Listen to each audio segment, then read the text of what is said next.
Good morning, everyone. It is Thursday, April the 2nd, and today is a very special day. Not only did we all survive April Fool's Day, but it's now officially only 3 weeks until the NFL actual draft takes place on April the 23rd in Pittsburgh. For those of us who have followed the draft for a long time, we love doing mock drafts throughout the entire offseason. It feels like the light is approaching at the end of the tunnel. We're now through all of the pro days. We're now through the combine. We're now to the point that teams are going to start figuring out who is it they're actually going to want to bring in as their next franchise players to fill the voids on their roster. My name is Simon Erickson. I've been doing a lot of mock drafts here recently in the offseason, but today is a really important day because we've got the man, the myth, the legend. Dalton Wasserman is going to be joining us, longtime PFF analyst, high school coach for football. A lot of people do analytics on the players out there, and they might go the first or second layer deep. I'll tell you, Dalton goes to the fifth or sixth level of understanding teams and schemes and how this is all going to shake out. Dalton, man, I know I speak on behalf of anybody who's watching this, so I say thank you so much for joining me and doing a mock draft here this morning. I'm really looking forward to this. Absolutely, Simon. I appreciate you having me on. And it's always a fun exercise, right? Just to see who can get the most perfect mock draft and try to predict the unpredictable, right? But to me, just going through the process of trying to match up these players with the right team fits and what teams need. And at the end of the day, despite all the analytics and everything else that goes into the noise of draft season, it's all about winning football games, right? And winning championships. And the teams that draft the best, that's exactly what they do. 100%. Now, we're going to be running through a first-round mock draft, all 32 picks for the first round here. We're going to do this predictive style, not necessarily what me or Dalton personally might be doing, but what we think these teams are going to be doing when they're coming up on the clock. I'm going to take the odds, the odd picks, and Dalton's going to take the even picks. And we're not necessarily going to follow the consensus. I think it always is more fun when we go out there and we say, okay, this is what we're going to do, whether or not you see that in other mocks out there. I think it makes it a little bit more fun when you go against the herd sometimes. Dalton, my friend, are you ready to kick off the mock draft for 2026 here? Always ready. Plus, you're giving me the evens for both of my New York Jets picks, so this will be fun.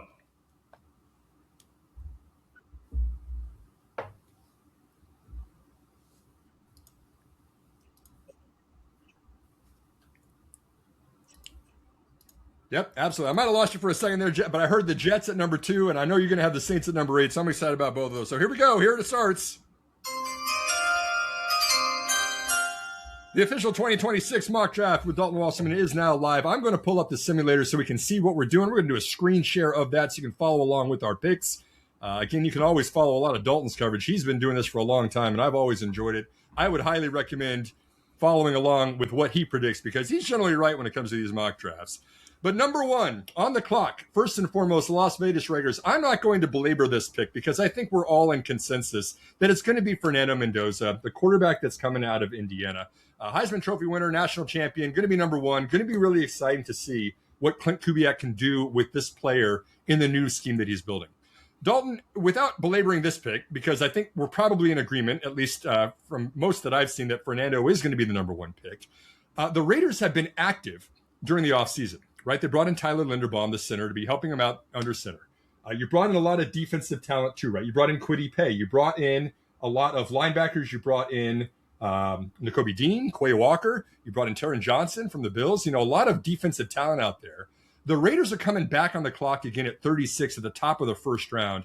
What we're talking about, so that we just don't completely jump over this pick, but what do you think they're going to prioritize as they're back on the clock again? They're at the top of the second for this team that's got a lot of rebuilding going on right now. I think you mentioned it. They've got a lot of rebuilding going on, so they have the luxury at that spot of taking their best player available on their board. Right? They need a lot of help at wide receiver. I still think they could use a number 1 type of receiver. Defensive tackle would be very much a priority for me. I think off the edge, especially with Max Crosby now staying in Vegas, I think off the edge they're pretty good. But at defensive tackle, they definitely could use some help. And I think there's going to be a lot of good players at that position in that range. And then I look in the secondary also. I think just trying to fill in more holes on defense and then at wide receiver to give Mendoza one more weapon, possibly even one of his teammates from Indiana, maybe an Omar Cooper or an Elijah Surratt with that pick. So definitely on the perimeter, they could get better on both sides of the ball. But there's a reason this team is picking number 1 overall. They got a lot of holes to fill. I think they should stick to their board, go with best player available in their opinion. Love it very much. We're going to lock in Fernando for the number 1 pick. There's the start in the draft. There he is, number 1 to the Raiders. This is where the draft is really going to start, Dalton. This is why I want to give you the evens. I made the easy pick. You got the hard one now. You're on the clock now, my friend, with the Jets at number 2. So if we're going predictive, at least early in this draft, and I think the predictability of this draft drops off a lot after the first maybe 8 or 10 picks, I think there should be several guys in consideration for this pick, right? You talk about, yes, the talent of Arvell Reese and the potential dual threat that he gives you as a linebacker or as an edge player. Ruben Bain, who was just so dominant, not just this year, but all 3 of his seasons at Miami. David Bailey was arguably the best pass rusher in the country over the last 2 years. And then maybe there's a dark horse. Maybe they want another receiver this high. Maybe it's a Caleb Downs that they say, you know what, positional value be damned. It could be a safety. He could be one of the best safeties in football. But for the sake of predictability, and the betting lines have shown this a lot lately, we'll go with Arvell Reese here. I would highly consider Ruben Bain or David Bailey as well. I think it's much more of an even battle than people think. But right now, the favorite is Reese. And I think it depends on your opinion of Reese and how they're going to use him. Now, if you're only going to use Arvell Reese as just an edge rusher, I think you're taking a gamble there. I do, over the more established edge rushers like Bain or Bailey, right? But I also think something that's not being said about Reese enough is there is top 5 linebacker in the NFL potential with him and his teammate Sonny Styles, who we're probably going to draft here very, very early in this mock. I think the hybrid role, almost like the way that the Eagles used Jihad Campbell last year, where he played, I think it was 150 snaps down on the defensive line, that could be a good role for him. But it just depends on what you think of this player, how you project him, and then if you're going to use him full-time off the edge, can he really be of that level off the edge, of a Micah Parsons, of an Aiden Hutchinson, of guys that get drafted in the top 15 off the edge? You expect, especially as pass rushers, they're going to be elite players. So I'm going to go with Reese here. Trust Aaron Glenn as the defensive-minded head coach who's now calling plays to kind of figure out how and when and where he fits in, but certainly super talented at such a young age. It's going to be interesting, the evaluation that Aaron Glenn has on those players at the top, right? I almost feel like it was kind of embarrassing for him this last season. I got a defensive-minded head coach, had a terrible record throughout the season, didn't get a single interception all year, but now you know that he knows what he's doing. I mean, he was the defensive back for the Jets himself. For your Jets, it's going to be really interesting to see how he could deploy Arvell Reese. I think if anybody could do it, it's probably Aaron Glenn that would do that. Yeah, no, I agree. And I think that's a big reason he's taken over the play calling, and they've really signed a lot of free agents. They made a lot of acquisitions to make that defense just a more credible unit this season. I'm up with number 3 with the Cardinals. This is one that, Dalton, I don't know if you've been seeing it in mocks, but I see a lot of people saying that Francis Mauigoa is going to go here at the right tackle because it's the greatest need for the Cardinals. I don't think so. I just don't see it, my friend. It's just like, I see that's the most glaring hole in this roster. You've got to have a right tackle out there. The Cardinals are going to want to run the ball. Jacoby Brissett's going to be quarterback. You want to protect him. I understand all of the rationale for that.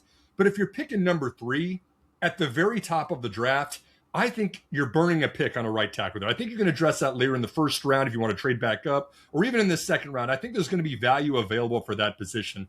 My strategy on this one is just go after the best player that's available right there, and it's going to make the most immediate impact on your team.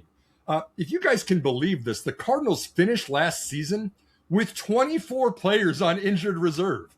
I mean, it was basically a direct line from the field to the ER, because so many players were just getting banged up, and it was tough for the Cardinals to actually fill these positions. We know that they've drafted defensive line talent in previous drafts. Walter Nolan comes in last year. Darius Robinson the year before that, who in 2 years as an edge rusher has only gotten 2 sacks on the quarterback. You've got to do something about that defensive front. I think the Cardinals at this point at the number 3 pick are going to go with David Bailey, the edge out of Texas Tech. Great finisher. We know that he was very productive throughout his college career. I think that he's going to immediately bring juice to this team.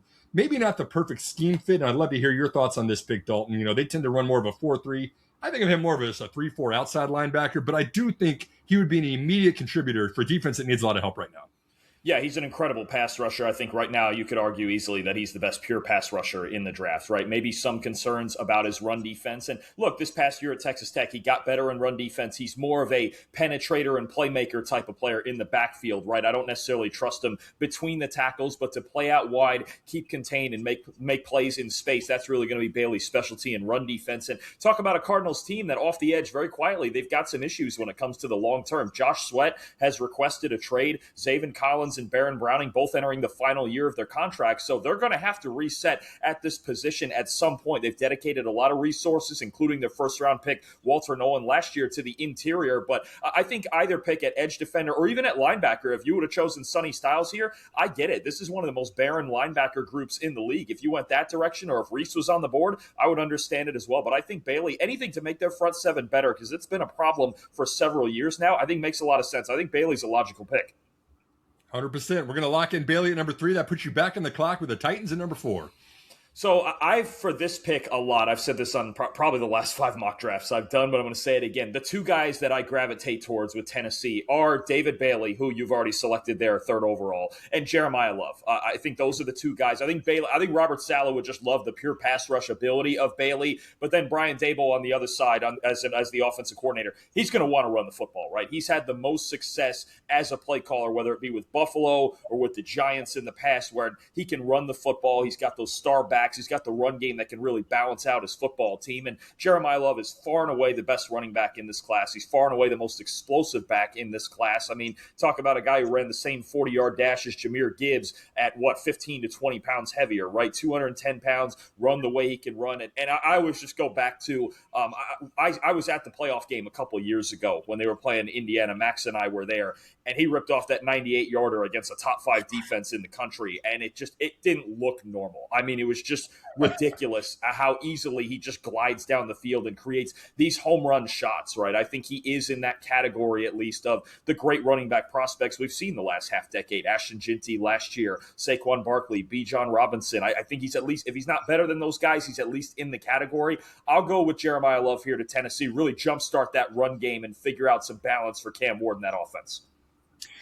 The Titans tend to like that run game. There was a guy named Derrick Henry that put up a couple yards for him in years past. I'm going to lock you in for Love, but I'm going to tempt you with the Sonny Styles idea. Did Sonny Styles come to your mind on this, knowing that Saleh, knowing Fred Warner, knowing that he likes to blitz and use linebackers like that? Is that a potential consideration, you think, for them at number 4?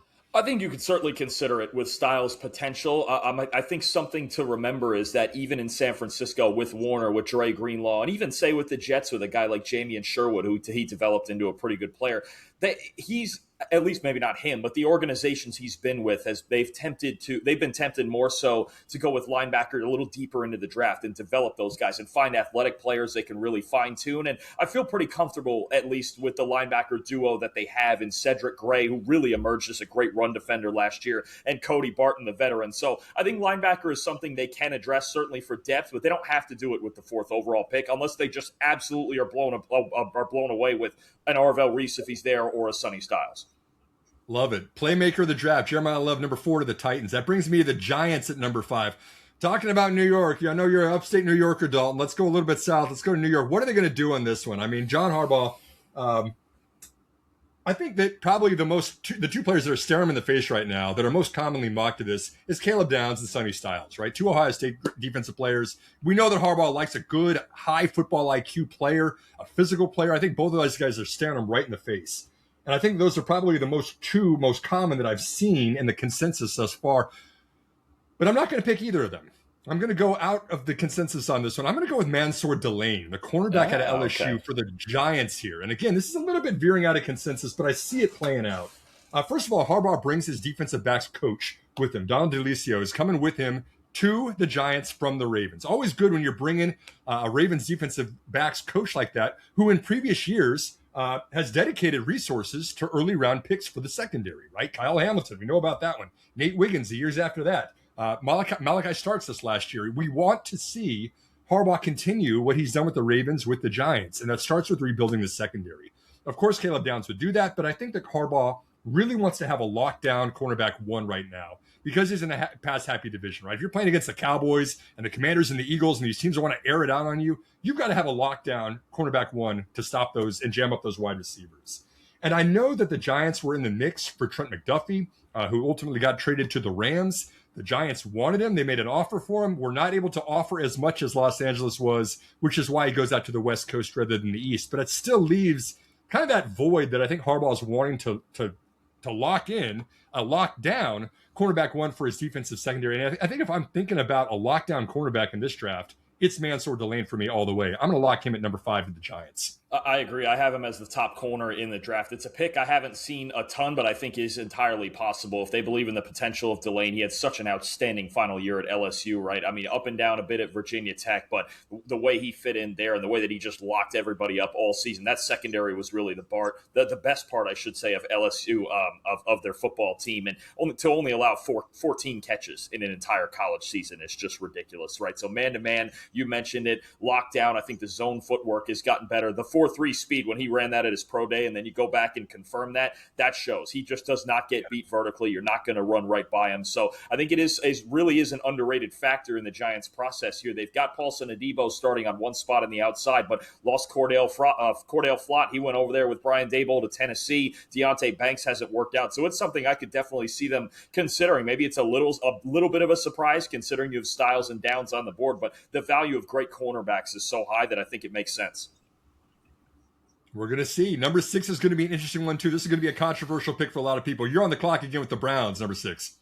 Yeah, this is a tough one because to me, offensive tackle and wide receiver are just such high priorities for this Cleveland Browns team. And it depends with picks 6 and 24. And then even the maneuverability they have with 2 first-round picks to trade up or down if they want to. It's about which one do you take first. Now, the one interesting thing with the offensive tackle class is you don't have a ton of proven left tackles. Monroe Freeling at Georgia had one great year. Caden Proctor isn't quite considered a player that might go 6 overall, barring any sort of surprise. And we never know. We could get to draft night. It could be Caden Proctor. And then, some of the top guys like Mawanoa, right tackle. Spencer Fano, right tackle. Blake Miller, right tackles.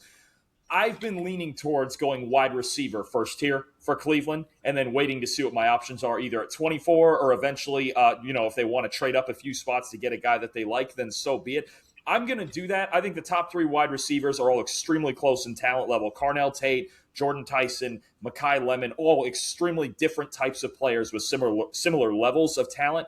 But it sure feels like Carnell Tate is going to be the first one drafted. He's the vertical threat. He's the tallest of those 3 guys. Could still put on a little bit more weight, but he's smooth at his size. I like what a lot of the scouts have brought up as a loose comp to a George Pickens type of receiver. I think that makes a lot of sense. And the Browns, they need, to be honest with you, I could say that Todd Monken's going to need a certain type of this or that in his offense. They just need talent. Right? They just need talent. They have a hard time scoring points, and their offensive line and their wide receiving core was not good at all last year. They've already rebuilt some of the line. So I'm going to go with Carnell Tate. I'm going to wait and see what my offensive tackle options are at that 24th pick for them. I love it. I would agree that Tate is going to fit right in there at home, or right there in Ohio. My question for you is Monken selecting Tate to be the target for Shedeur or Deshaun Watson or another to-be-determined quarterback? Who's taking the snaps under center for the Browns as their franchise quarterback?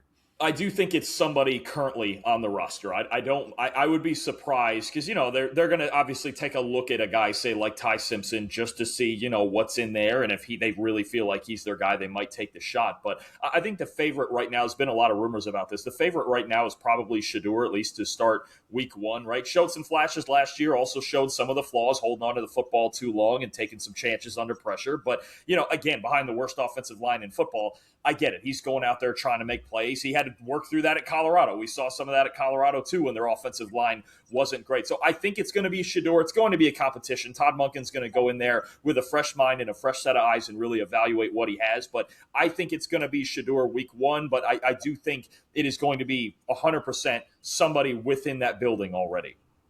Yeah, interesting, the drama that happened with him last year in the draft, but kind of seeing him get on his feet again, get back in the saddle and taking the snaps. I think he's got some good poise. I'd love to see what he does next year with them as well.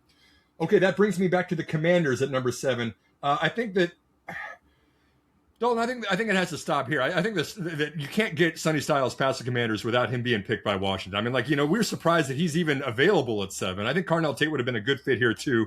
But I just like the sideline. This guy's a physical freak. The commander of the Commanders defense that's going to be right there making plays. These guys are on geriatric care right now, man. It's like, we got 80-year-old players out there on the Commanders defense running slow, need to have some youth in this team. I think Sonny Styles is a guy that's going to bring a lot of heat in a lot of different formations, can do a lot of different things. So it seems like somebody that Dan Quinn is going to love. I can't let him fall past 7. I got to go with Sonny Styles here with number 7, the Commanders. I get it. I think it fits right in. You talk about Styles and his athleticism. They signed Leo Chenal, who I absolutely love. I thought it was one of the best free agent signings in the entire offseason. You still have Frankie Louvu, who's kind of that hybrid player, linebacker and edge, depending on how you want to mess with the fronts. And Styles is just such a talented player here. I mean, it's hard to see him getting by 7. Certainly, if he got down there to number 10 to Cincinnati, I wouldn't let him get by there. Absolutely not. I mean, I think him and Reese both, there's a reason that Ohio State defense gave up, 8 points a game or whatever it was this past season. They had two linebackers who have top 5 NFL linebacker potential in them, right? It would not shock me one day if you see lists 3 years from now that go, oh, these are 2 of the top 5 linebackers in the league. Styles, former safety, can really run. The range is just outstanding. That's the word that keeps coming back to me is rangy, between the speed and the length, the places he can get to on a football field. As a linebacker, not many others can do it. So I think he would add a ton to the middle of that Commanders defense and a lot of athleticism that they need in coverage in particular. I will say, as a bit of a disclaimer on my pick there, that if Carnell Tate is still available, if he didn't get picked by your Browns there at number 6, I think it's going to be really tempting for the Commanders, who have got their new offensive coordinator, David Blau, former quarterback, kind of brought in to develop Jaden Daniels. It's going to be really tempting to give him the number 1 wide receiver of this draft. If Tate's still on the board there at 7, I think that's the other pick that they're going to debate at who they can pick it at when they're on the clock again. Oh, absolutely. It showed last year, especially when Terry McLaurin was hurt, that they were short on receiving options and they need another vertical threat like that. If Tate's on the board at 7, I think it's going to be under heavy consideration because regardless of anything else going on that team, you got to build it around Jaden Daniels. Jaden Daniels has proven he is good enough to take you a long, long way into the postseason. You keep surrounding him with weapons, especially if vertical weapons, as good a vertical passer as he is. I think he could take it even further, right? So I think that's the entire idea, is just build this environment for Jaden Daniels to succeed in. Absolutely. Now, Dalton, this next pick, I am selfishly the most interested in the entire mock draft. I have been a diehard New Orleans Saints fan since I was 7 years old growing up in New Orleans. I have supported my Saints the entire time.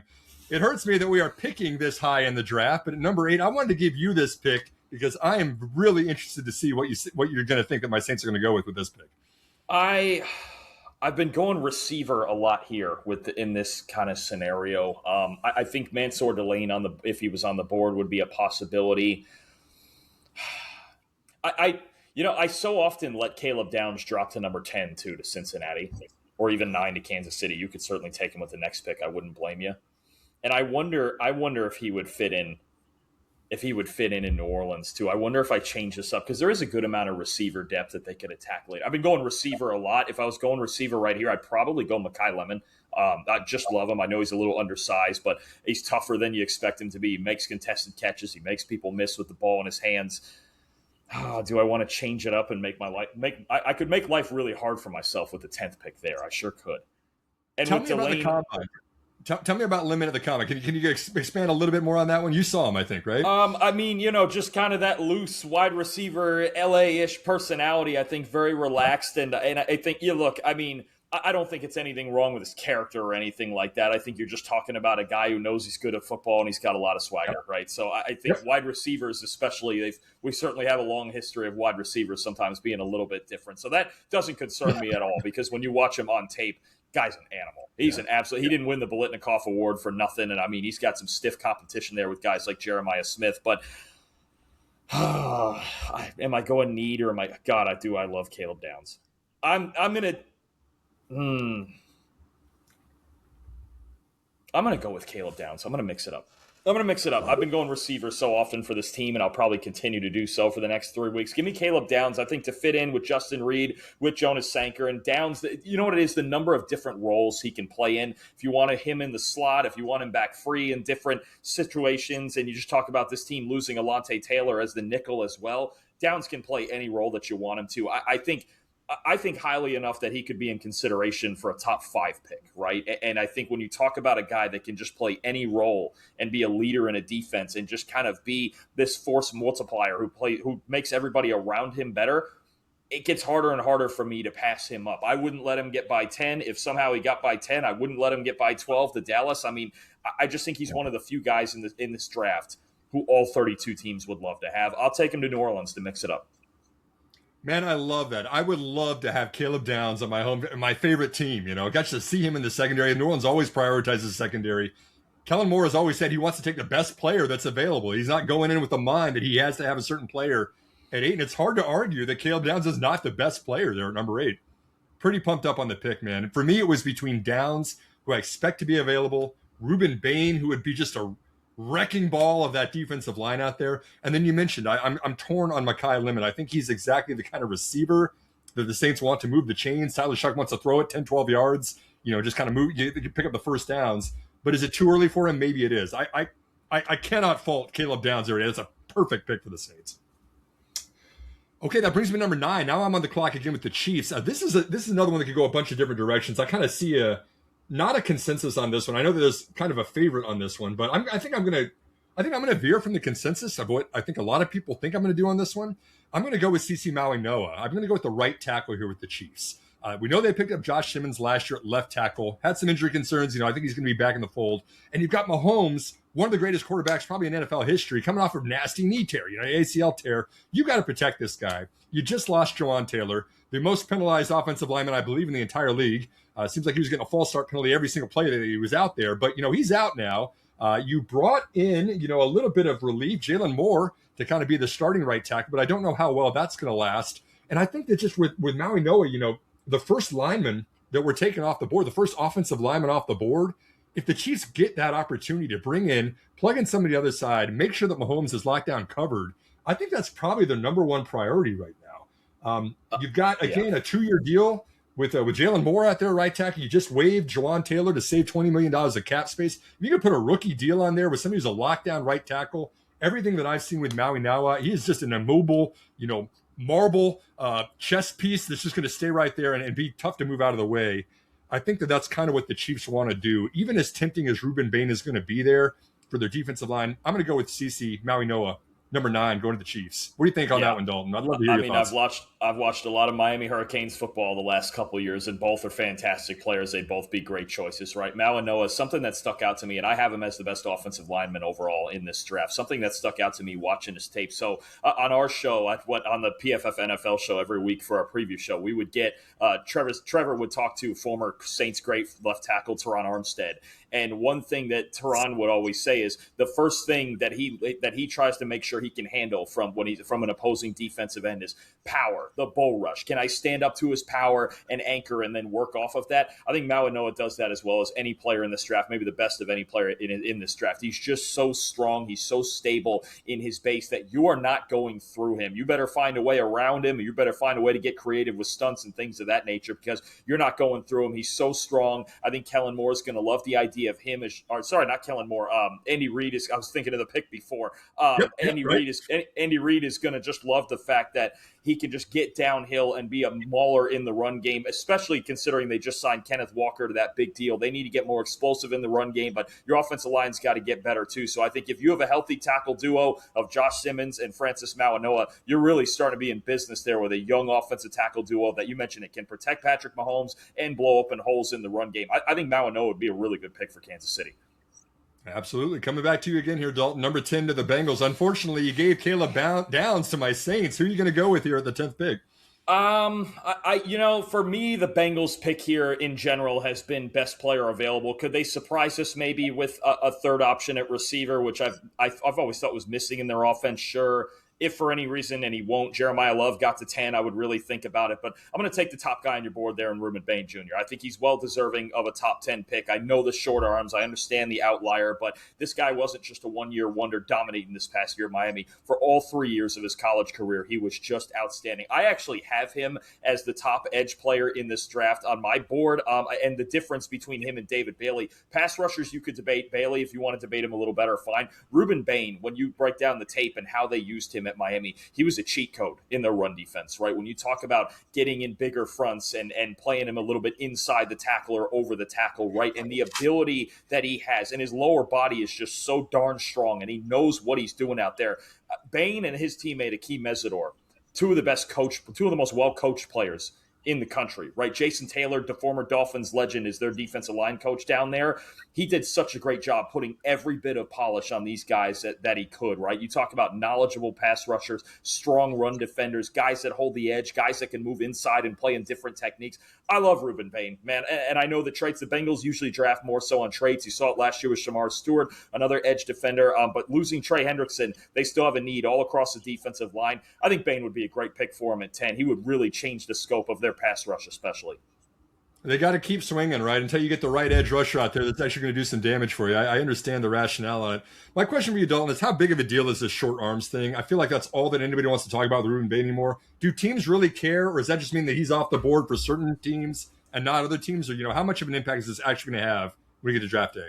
I think they care to an extent because it's always, the tough part and why there's so many draft scouts in the community now is to study how guys' game will translate to the NFL, right? Because you can dominate physically in a way in college that you can't do consistently in the NFL unless your name is Myles Garrett and he's the freak of all freaks, right? So I think with Bain, is it maybe a little bit of a concern if you're unsure? But, as with any of some of those outlier guys, there's a few of them in this draft I absolutely love. You still have to watch the tape and you go. And one thing I always like to say, I don't want to say sarcastically, but he's been playing with those arms his whole life. Right. So, I mean, you talk about a guy who understands how to overcome it. If it was just overcoming it because he's faster or he's just stronger than everybody across from him, sure. But again, I go back to the part where he's so well taught and he understands how to use his leverage, how to use what length that he has to attack the right spot on the offensive lineman's chest or to one shoulder or to use his lower body as the base of his attack. So I really think he's a guy who's, again, well deserving of a top 10 pick. Yes, it's a bit of an outlier. Yes, maybe there's a lot of the community that if he busts in the NFL, they're going to go, see, this is why we don't do this. But, we heard this a lot with Will Campbell last year, 4th overall pick, and the Patriots made the Super Bowl with him as a at least solid left tackle. I'm confident that Bain can overcome it. I know, again, you wouldn't say that with every guy. You wouldn't say that with maybe a 5th-round pick, but this guy's special. Man, he's been a special talent for 3 years at Miami, and he's so well coached. I think he can overcome it. I think he's going to be Defensive Rookie of the Year, man. I think he's going to be completely amazing when he gets to the pro level. And I think everyone is discounting him right now because of the short arms, because of all the narratives we're hearing. But like the outliers are the ones that, that do it differently. It's like disruptive innovation in the investing world. If you're doing something differently, you got an offensive lineman that's taught to block a certain way or expect a certain rush from an edge rusher. This is breaking the mold of what is expected and consistent. I'm kind of excited to see what he's going to do, man. Even short arms or not. I mean, like you say, he's been doing it his whole life. You can't argue that he's one of the best edge rushers in college football last year. And you can put him on the Bengals. Finally, Cincinnati would be cheering. Finally, we get an edge rusher that's very productive for him. Pretty excited to see Bain there at number 10. Okay, I'm back on the clock again with the Dolphins. Dolphins, my gosh. Man, we could pick anything here, Dalton, man. I could pick any player on the board, and you could plug him in right there to that roster. Another rebuilding team. I think that when you're rebuilding and you're a team like this, to me, I'm going offensive line. The offensive line for the Dolphins last year was bottom 3 in the league last year. They had terrible pass production the entire year, especially from their guards, right? And you got Malik Willis coming in right now. You want to make sure you're giving your new quarterback a chance. I think that you want to fix your most glaring issue with probably the best guard on the board right there, which is Vega Ioane.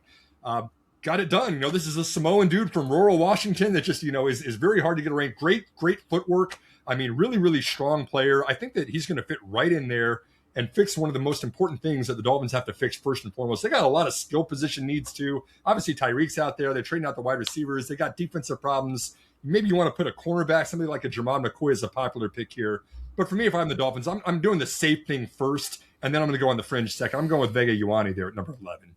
I get it. I mean, I think you could justify almost any sort of pick here for the Dolphins. The pass rush was not good. The pass protection was not good. The secondary's barren. The receiver room's barren. I mean, take your pick. And I think the Dolphins, it has to be looked at more so than just this first round of, they have 7 of the top 94 picks in this draft. If you're somebody who likes to keep an eye on teams at the very start of a rebuild and how you would build a football team, I think it's going to be a fun exercise to watch John Eric Sullivan and Jeff Hafley put this team together in this this draft especially. I mean, they've got as much draft, I would say maybe the most draft capital in the league when you talk about 7 of the first 94. So looking at, I think the Dolphins, one thing to remember is just looking at the depth of this class, right? Receiver, there's a lot of depth, right? When you talk about, D-line, if they want to fix that, there's a lot of depth here, right? Taking a guy like Venga Ioane, who to me, I have him as the second best offensive lineman behind Francis Mauanoa, just super stable in there, right? He's an excellent pass protector. What is it? It's been the last 2 years. I believe it's the last 2 years. He hasn't given up a sack or something close to that, right? And he's gotten a lot better as a run blocker. Probably a B to B plus athlete, not quite the athlete that maybe somebody like a Spencer Fano is, who's an A to A plus athlete, but the strength and stability that guy gives you inside, and you made a great call. Those guard spots were the real problem for Miami on the offensive line. Bringing Ioane in, I think, is really a nice long-term move to start building in the trenches. And we traded Jalen Waddle, right? We picked up another pick in the first round. I'm going to go back and address the receiver, the cornerback at the end of the first. But like you said, the drop-off from the guards, I think I want to have the elite guard to fix my most glaring issue there at number 11. Brings me back to you at number 12, Dalton. You're on the clock for the Cowboys. So the Cowboys, for me, the entire focus of this offseason has to be their back seven, right, on defense. You talk about linebacker, safety, cornerback. They brought in Jalen Thompson at safety, which I think is a good move, but it's been kind of quiet for the most part on that front. They had to give a lot of money to George Pickens on the franchise tag, so they didn't have a ton to work with. I'm between two guys here. It's Dylan Thieneman and it's Jermod McCoy from Tennessee. Now, I love Thieneman. He's one of my favorite, if not maybe my favorite player in the draft, right? I mean, you're talking about a guy who can absolutely fly. He showed off the athleticism at the combine, whether it be Purdue or at Oregon, two different systems, any role you want to put him in. He can absolutely just change your defense, I think, in a similar way that Caleb Downs can do that. Coming off, though, of, was it yesterday or day before, Jermod McCoy's pro day. And finally, we got to see him do something on the field. And he goes out there and he runs the 4.3 and he jumps over 40 inches and he looks fluid in the drills. And he showed you all the potential that he had in that 2024 season when he just dominated everybody at Tennessee, man. I mean, I have a feeling that might be enough to convince a team to take him this high. The Cowboys need a presence like that at corner out there, and they have some depth out there where they can wait if he's not quite ready still for any reason. But I think you look at talented players in that back seven. Maybe I could wait to see if Thieneman gets to me at 20. I guess I control half of those buttons. But I'm going to go with McCoy here. I think coming off the Tennessee Pro Day hype, I think you're going to get Jermod McCoy taken in the first half of this first round on the potential that he showed in 2024. Man, I just love that you said Thieneman as the potential for the Cowboys, which I'm not seeing anywhere else. It just shows that, like you said, you go the fifth and sixth layer deep, like I mentioned earlier. I mean, you got a new defensive coordinator coming in, right? Christian Parker coming from the Vic Fangio defense of the Eagles. And the Eagles, more than anyone else, they have the versatility of those defensive backs. They can play multiple positions, right? You got guys out there that can, rotate wherever you need to be. And it seems like Thieneman is one of those guys that for the Cowboys can do whatever assignment he needs to be. He can be a free safety if you want him to be. You can line up on the line of scrimmage. You can rush the passer if you want him to. You got Jalen Thompson coming in as a strong safety. It feels like a good opportunity to have versatility in the backs. But McCoy, man, how can you argue with McCoy? I mean, I'm so glad to see that he's back at true form again. And there's always the injury risk potential, but there's also the potential that he's the best cornerback in this class. And you get him at 12, and that's the only reason you got him there was because of the injury. Cowboys need a lot of secondary help, 30 points a game last year. Seems like either one of those picks would be fantastic. I love McCoy there going to him. Yeah, no, absolutely. I think linebacker will be a focus for them later on in this draft as well. Dalton, I'm going to go to my favorite pick of the entire first round, I think, other than the Saints that you picked for yours. I'm going to go with my favorite pick here, which is the Rams. The Rams are not supposed to be drafting this high. You have a Super Bowl roster that just has been gifted this pick, of course, by the Falcons with their terrible selection that they made. Not a terrible selection at the time, but unfortunately the aftermath that they picked working against them right now. The Rams get to pick the best player on the board that's going to have the most impactful season here in 2026. You have got Sean McVay. You've got Matthew Stafford. You've got a high-power offense that's ready to win the Super Bowl this year, and you don't know what's going to happen in 2027. You got to go all in this year. You can't go out and say, okay, we've got a project, we've got a development build, we're going to be good with this player 3-4 years out. You want somebody who's contributing right here to win your Super Bowl in 2026. So I think you know what I'm going to do because it's the ultimate high-risk, high-reward player that's still on the board there amazingly because nobody else wants to go there because of the injury risk. But I'm going with Jordan Tyson. I'm going with wide receiver out of Arizona State to the Rams. there at number 13. Why? This is my favorite pick because, again, Stafford, MVP of the league last year. You got him under center for one more year. You want to give him one more weapon. We know Puka just checked into rehab. He bit somebody at New Year's. That's a little bit odd. We don't know what's going to happen this summer. I assume he's going to be back at the beginning of the regular season. You've also got Devontae Adams. Imagine putting Jordan Tyson on top of that receiver crew with Matthew Stafford, the most creative artist at the quarterback position in the league right now. There is not a defensive secondary in the league that can cover those three receivers at the same time. And all of a sudden, the Rams go from being one of the most fun teams to watch in the entire league to the most fun team to watch on Sunday in the entire year. I think that Jordan Tyson is a clear wide receiver one. He's the alpha of this class. The only reason, in my opinion, that Cardinal Tate goes before him is because of those injury risks. He brings it on every single play out there in the field. He plays larger than he is. Yes, you got the hamstring injury. Yes, you got the collarbone injury. Yes, you got the tear on the knee out there. But again, in the worst case scenario for the Rams, they draft him, he gets hurt early in the season, and you still got Puka, and you still got Devontae, and you still got Stafford with a high-octane offense. That's the worst case. In the best case, you have a wide receiver core that no defense in the league can cover. I am pumped up to see what would happen if Tyson goes at number 13 to the Rams. Absolutely. Ever since they traded for Trent McDuffie and made all those moves in their secondary, I've been a huge fan of the Rams going receiver at 13 there. I mean, Tyson or Mekhi Lemon, I think they would both fit in there, right, depending on who's on the board and what their evaluations are. But it's a great call on Tyson. He plays bigger than he is, and I think he's such a crafty route runner. I think he's the best intermediate route runner in this class, right? You just talk about the way that he sets up corners, the way that he gets in the blind spots, and the patience that he has to run those routes, right? I mean, it was kind of a thing where Arizona State had to figure out how to use them all across the formation, but Sean McVay can do the same thing, and he can find opportunities for this guy to get open. Tyson, if he stays healthy, is awesome, and certainly in the conversation as the best receiver in this class. You just got to keep him healthy, but I think McVay and all the ways that he uses different personnel in his offense, he can absolutely do that. And I think Lemon is the safer pick. So Lemon's still on the board. You know, you could take him. He doesn't have the injury history. You could certainly go with Mekhi Lemon and justify that pick too. But I'm just so intrigued by what Tyson could be with the right quarterback and the right system out there. Back to you, my friend. You're on the clock again, number 14 with the Ravens now. This is interesting because I've been going Venga Ioane so often with this pick. That's been my favorite pick for Baltimore, and he's off the board. Sorry about that, Dalton. So my mind goes to, do I go to an edge rusher like an Akeem Mesidor or a Keldrick Falk? Personally, I like Mesidor better by a good amount than Falk. I think he's got a very well-rounded game, and again, Jason Taylor taught him so well to rush the passer.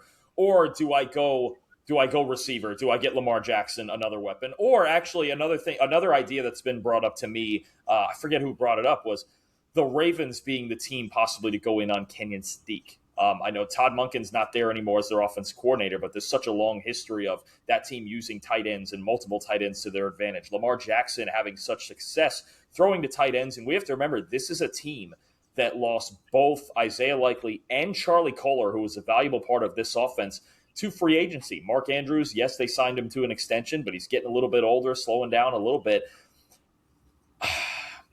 Man, this is where the predictive versus my part of this comes into this. Because me personally, I probably would not make Kenyon Sadiq a top 20 pick. I just don't see him as on that level with Tyler Warren, Colston Loveland, Brock Bowers, those guys that go this high. But I think in this class, and yes, there's athletic ability, I think it could happen because there's just not that many great offensive playmakers. And if a team feels like he could be one, and a team with the right fit, with the right role, like Baltimore has with Likely and Kolar vacating, I'm going to go with it. I'm going to go with Kenyon Sadiq. I've been taking Ioane so often. I wouldn't hate Mekhi Lemon here, but I do wonder if there's a part there where he is kind of similar in-ish to Zay Flowers, similar in style to Zay Flowers. So do you want two of the same guy out there? Give me Sadiq. It's not a pick. If I was the GM, it sounds funny because if I was the GM of the Ravens, I probably wouldn't do it. But I think this is much more on the board than we think, and pairing him with Andrews would make some sense. I love it. I love that we've broken from consensus on that based on what we think is going to happen. It seems like it's so common that you see Vega going to the Ravens. It's like we've gotten that burnt into our brains, and like just to see them opening up the field a little bit more. I like that pick. I could definitely see it happening. I've got a tough one here at number 15. Yep. Dalton, I do not like this. I just don't like this setup for the Bucs. You know, Tampa Bay's on the clock. Jason Light wants to trade this pick down. I think this is the ultimate trade down position. You know, he trades down in previous drafts. I don't think there's a player on the board right now that he has to say, I'm staying and I'm picking. I think this is probably the most likely trade up position. I think that I could see Howard Roseman and the Eagles trading up to get Fano, who's still on the board right there. You know that you want to have a right tackle and some kind of consistency. I don't think we specified if we're doing trades or not, so I'm going to take it off the table right now. But I just want to say I think there will be a trade if the board plays this way. Do you want to comment on it? It seemed like you were nodding your head on that one too. Yeah, I think it's a very good call. This is the first pick, really, when we get to the Bucs at 15. Every time I do a mock where I go, man, what is it? Because I'm not going to get – I don't think I'm going to get one of the elite edge rushers like a Bain. Like if Ruben Bain ever fell to 15, sprint it in, Jason. Just do it, right? But I just don't know. I don't think that's going to happen. I think this is where we really get the cutoff of, okay, here's where the elite players in this draft are, and now you got to start picking from the rest. If you were forced to – I mean, you can make a trade if you want. We could mess around a little bit. If I was forced to make a pick here, I think I'd go Akeem Mesidor. But a trade down makes a lot of sense. And I'll tell you, the team and the thought that I had when it came to a trade is Cleveland, like we talked about before. This is a scenario where I think if they wanted to give up some ammo to get Monroe Freeling, I think they would get a lot of praise for that, man. And I think they would plug in Freeling as their left tackle on day one. And then you come out of round one with Tate and Freeling, two impact players with a lot of the other veterans you brought in on the offensive line. You've gone out of your way to make the life of whoever your quarterback is easier. The Browns feel like a trade-up spot for me right here, if you were feeling so adventurous as to do it now. So tell you what, you're on the phone right now. You're Andrew Berry, you're GM of the Browns. You give me a call at 24, and you say, what's it going to take? I'm Jason Light at number 15. I'm going to say to you, Dalton, and we didn't specify we're going to do this before this live stream that we're doing right now, but I'll tell you what, Cleveland, if you will give me number 24 and number 39, then I'll give you number 15 in this year's draft, and then throw in, maybe a third rounder for next year too, just to make it balance out in the value. We can adjust that later if we wanted to, but I do think that in the spirit of both of us thinking this is going to be a trade down, I think Cleveland wants to trade up exactly for the player that you just mentioned. And if I'm the Bucs, I'm willing to do that because I'm already set at left tackle. So what do you say? Will you give me number 24 and number 39 for number 15 here? I'm looking at some charts right now. Could you, if I'm adding this in my head right, which I think I am, could you send back number 77? Let's just say yes. So we'll just say they work it out. They work out the details of whatever the numbers we send back. So we swap down we go up from 24 to 15, and we swap down from 39 to 77. And there you go. Okay, I could vibe with that. Yeah, I'm in on that. And then I would say we go Monroe Freeling there for Cleveland. You got it. Monroe Freeling, number 15 to Cleveland in a trade down. I believe that was 24, right, Dalton? I'm at 24 yes. for Tampa now. Okay, perfect. And now tell me about Monroe Freeland at Cleveland. I mean, you've got a banged up, DeJuan Jones, 380 pounds, banged up left tackle right now. He's going to be injured again, I think, this season, as well. No, I think Freeling would just be their week one starter, especially if you're talking about trading up to get him. I think you're talking about a guy who's super athletic. He's got high upside. I've seen some, loose if he hits a ceiling, Colton Miller type comparisons, the standout left tackle for the Raiders. I mean, talk about a guy who got a lot better in pass protection this year. Still working on some technique in the run game for sure. But you talk about a guy with all the potential in the world and a high ceiling guy the Browns, certainly could take the chance on here. I think it makes a ton of sense. And if he really is their guy, I think the trade up makes a lot of sense also. Yeah, perfect. Love it. So I'm going to keep you on the clock again. That was 15. That was the odds. But then to even this back out, you're back on the clock again for 16 now with the Jets.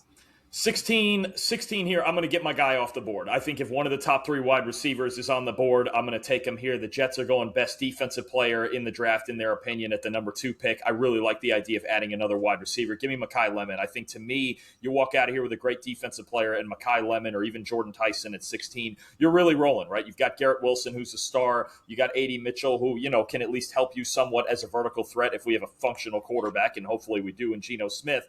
And obviously building towards the future of the position as well. And I think Mekhi Lemon is that third guy. Him and Garrett really both being movable pieces in this offense. And Lemon, you know what Lemon does? He's one of those receivers, gives you a lot of those. A, gives you a lot of easy completions with his separation down near the line of scrimmage. And B, again, you want to talk about playing bigger than he is. My goodness. I mean, you see some of the contested catches. I think the two games that really stand out when you talk about this, USC, they lost to Illinois, but man, Lemon took that game over. And then I think his third quarter against Iowa, I believe it was the third quarter, it was probably the best quarter I saw any receiver play in college football last season. Just unbelievable against such a tough, sound team in coverage and contested catches, route running, making clutch plays when he had to, down in the end zone. I mean, just everything you could ask for Mekhi Lemon to do. I mean, to me, the one knock is just, okay, he's a little smaller than average. Yeah, that is true. And there's another former USC receiver who just plays bigger than his size, and it works in the NFL. That's Amon-Ra St. Brown. I don't know that Lemon will be that good. It's hard to predict about a guy being a top 5 receiver in the NFL, but I think he'd be a great fit there in with Garrett Wilson and with A.D. Mitchell and what the Jets are trying to build there on offense. Fantastic. I'm catching back up on the simulator here. Apologies. I think I actually messed it up and put the Eagles instead of the Browns. I think I've got this right. We got Sadiq at 14, was going to the Ravens. We had Monroe Freeling going at 15 to trade down from the Tampa Bay Bucs. And then at 16, you took Mekhi Lemon there. Makes sense, right? I mean, you got to have offensive firepower right there. Yeah. Perfect. Okay, that puts me back in another tough spot here. The Lions wanted Freeling. Obviously, the Browns jumped him. They got a vacant gap at left tackle. Now, the Taylor Decker has just, left the team. I think that I've got it. Oh, go ahead. There's a glaring name to me, because one thing to keep in mind here is, and Dan Campbell's even said this, we can, and they might even prefer to move Penei Sewell to the left side. So there's some right tackle options there on the board, and certainly one is that second name on your board there that sticks out to me that I think would fit right in perfectly. Spencer Fano would be amazing, right? If you want to move Penei back. And did Penei play as a left tackle in college a little bit? Yes. And was I wrong? He switched back and forth. So, I mean, and it seemed like they were even open to the idea of that when they were addressed about it. You've got one of the strongest right tackles in the league that could probably do all right for itself at left tackle. I know that Spencer Fano is a zone blocking scheme offensive lineman. He's a guy that can be mobile. You got Jahmyr Gibbs that's going to want to open up the lanes. You don't want somebody that's just massive, I think, like a Caden Proctor, who would be a people mover, but might not be able to move out in space like the Lions want to do. I feel like Fano did that with Utah. I agree with you that he would be the better pick. I don't actually think Fano is likely going to be available on draft day. I'm surprised to see him still available. I was originally thinking Caden Proctor would be the pick for the Lions, but I agree with you. If Fano's there, you got a mobile zone blocking offensive lineman, you need help on the left side. Seems like he's a natural fit there for the Lions at number 17. Keep rolling, man. Tell me more about Fano. You think this is going to be the pick that they're going to get?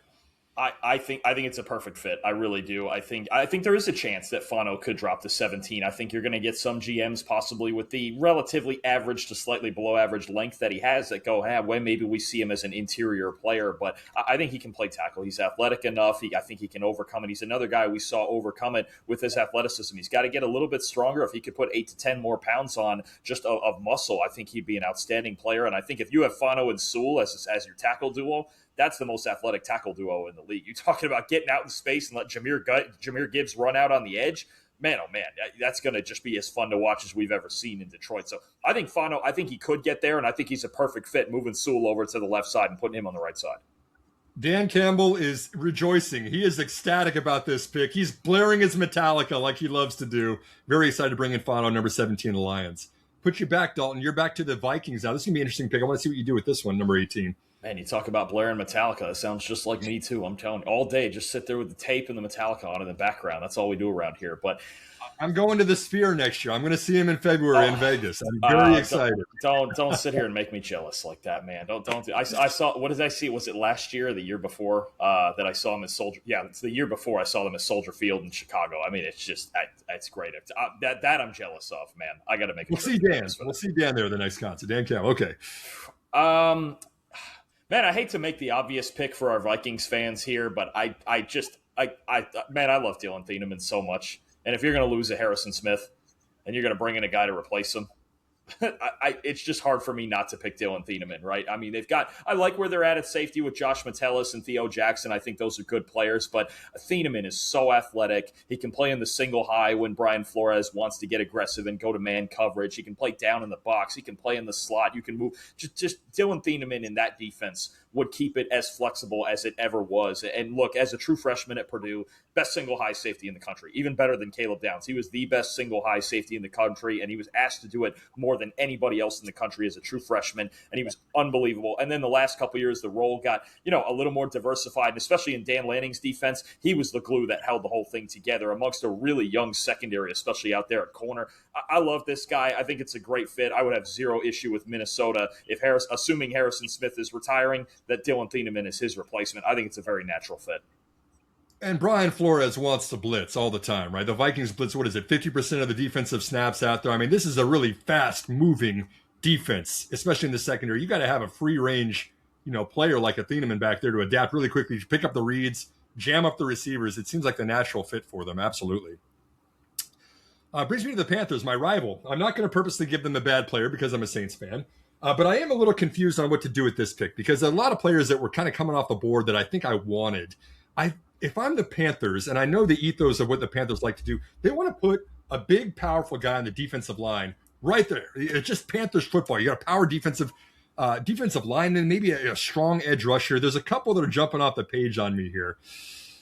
And it's going to be a tough one, but I think ultimately I'm going to go with Mesidor. I think that this is a right fit for him. We knew that they brought in some edge talent in the offseason, but I still feel like you line him up there with an already defensive, intimidating, and imposing defensive line that they've got. I think Mesidor is going to fit in pretty well out there right now. It might be a crowded class. I believe they're running a 3-4, so he would be a 3-4 end instead of more of a 4-3 or an outside linebacker. That's okay for him because he's a larger edge rusher anyway. I believe 280 pounds or something around that level.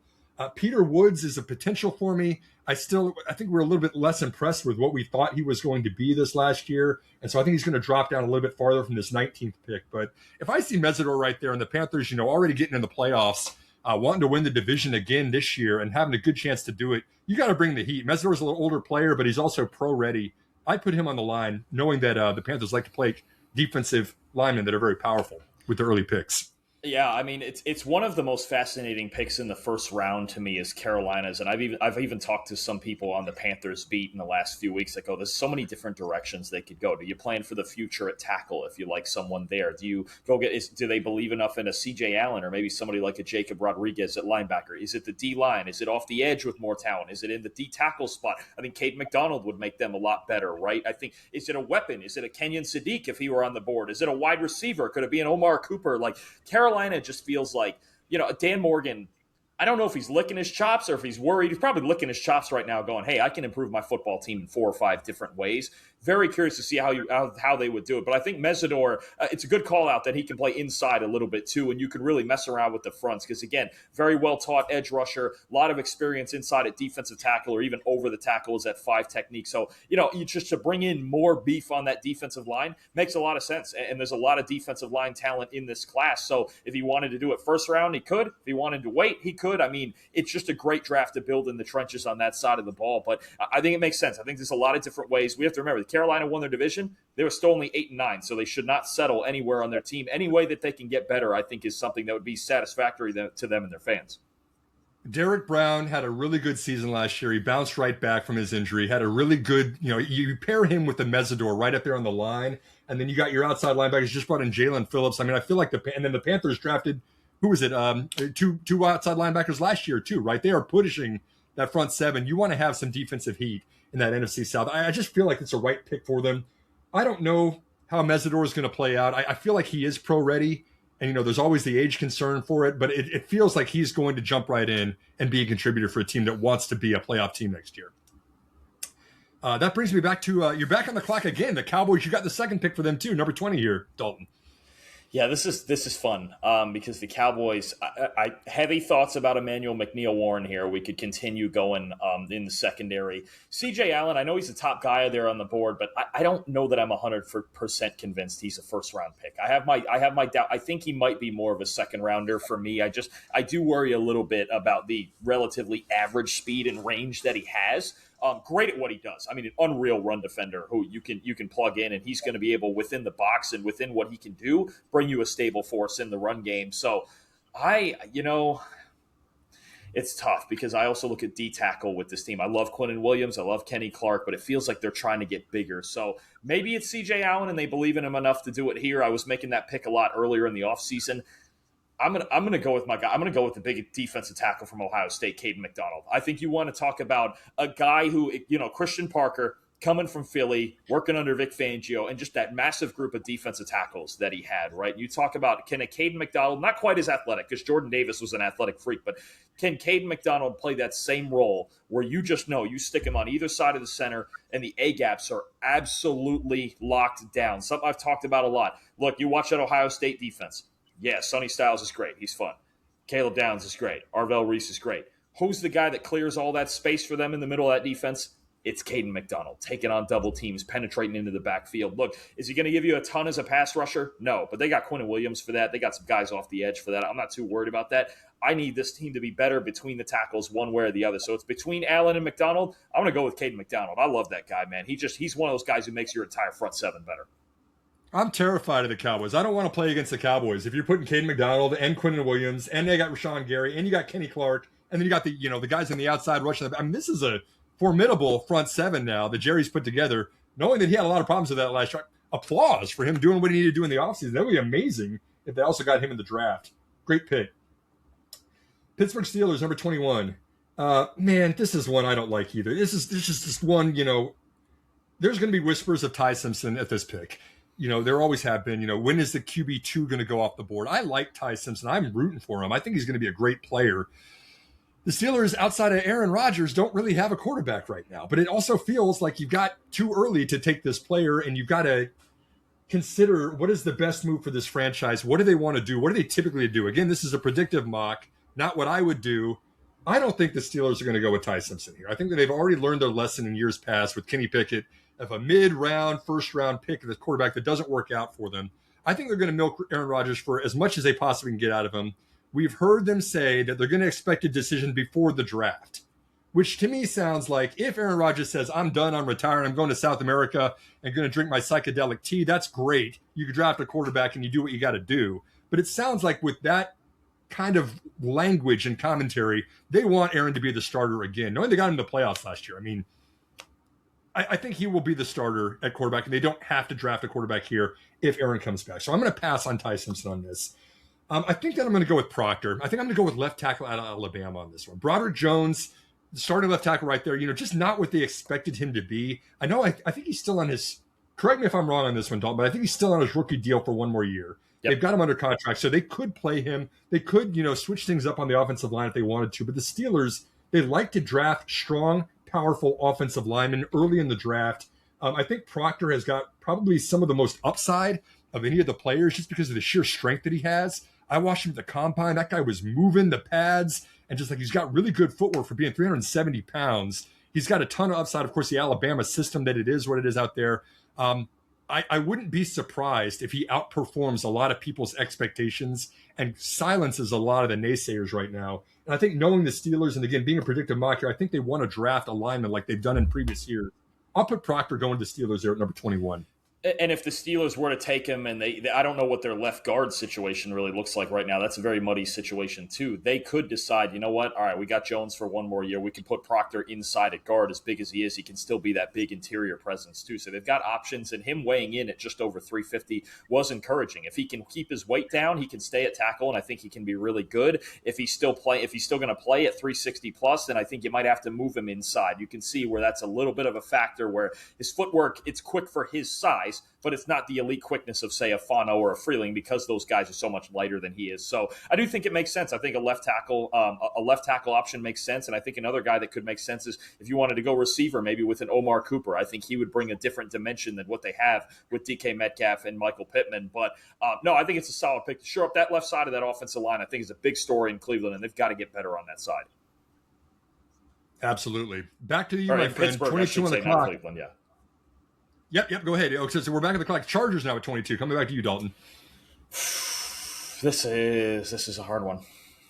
Dalton, did I lose you here for a second? They need some help.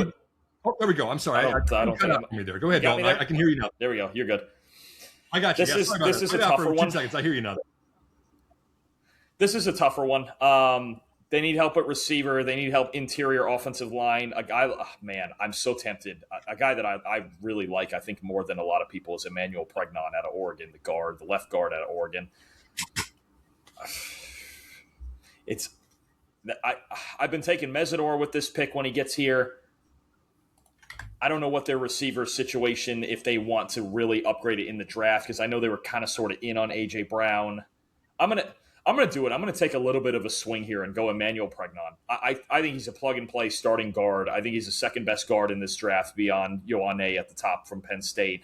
It's just a solid player. He led all of college football guards in wins above replacement, wins above average, I should say, this past year. Just a solidly athletic player, a solidly strong player who could get a little bit stronger. And I think just somebody who Mike McDaniel could really like putting in that new offense. And to me right now, guard is the biggest problem. Center, I like the addition of Tyler Biadasz, but they can't walk into the season with Trevor Penning and Cole Strange at guard. So maybe it's a slight reach based on need. Maybe we could trade down here, but I'm going to go ahead and swing. I think Emmanuel Pregnon's a guy that I don't see go late in the first round a ton, but I think he should be under consideration for several teams, especially when I look at the Chargers here and Houston there with that 28th pick. I've been taking him there a lot too.